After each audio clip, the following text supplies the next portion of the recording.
Hi friends, please subscribe to Amravati Media and press the bell icon for more latest updates.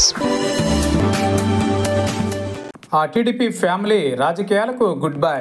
రాజకీయంగా ఒక వెలిగిన చాలా కుటుంబాలు తర్వాత కనుమరుగయ్యాయి. అటువంటి జాబితాలో చాలా కుటుంబాలు ఉన్నాయి. అయితే గుంటూరు జిల్లాలో తనకంటూ రాజకీయం చేసిన రాయపాటి కుటుంబం ఇప్పుడు స్వచ్ఛంద విరమణ చేయాల్సి వచ్చింది. ఆ పరిస్థితులు దాపురించాయి.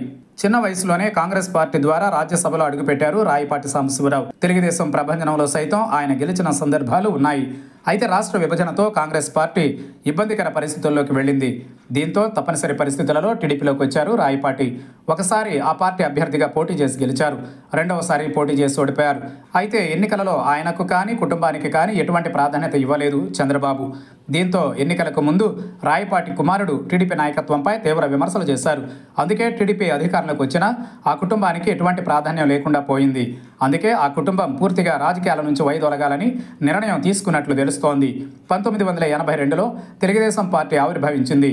ఆ సమయంలో యువజన కాంగ్రెస్లో ఉన్నారు రాయపాటి సాంబశివరావు.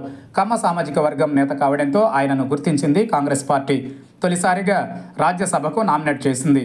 అప్పుడు ఆయన వయసు కేవలం 39 సంవత్సరాలు మాత్రమే. అటు తర్వాత కాంగ్రెస్ పార్టీలో తిరిగిలేని నేతగా ఎదిగారు రాయపాటి. 1996, 1998, 2004, 2009లలో కాంగ్రెస్ పార్టీ తరఫున ఎంపీగా గెలిచారు. 2014లో టీడీపీ తరఫున పోటీ చేసి మరోసారి పార్లమెంటు సభ్యులయ్యారు. 2019లో టీడీపీ తరఫున పోటీ చేసి ఓడిపోయారు. 2024 ఎన్నికలలో తనతో పాటు తన కుమారులను పోటీ చేయించాలని చూశారు. కానీ మారిన సమీకరణ నేపథ్యంలో చంద్రబాబు ఛాన్స్ ఇవ్వలేదు. 2024 ఎన్నికలలో రాయపాటి సాంబశివరావు నరసరావుపేట పార్లమెంటు సీటును ఆశించారు. గుంటూరు నుంచి కూడా అవకాశం కోరారు. కుమారుడు రంగారావుకు సత్తెనపల్లి టికెట్ అడిగారు. కానీ సత్తెనపల్లి నుంచి మాజీ మంత్రి కన్నా లక్ష్మీనారాయణకు ఛాన్స్ దక్కింది. గుంటూరు నుంచి పారిశ్రామికవేత్త పెమ్మసాని చంద్రశేఖర్కు అవకాశం ఇచ్చారు.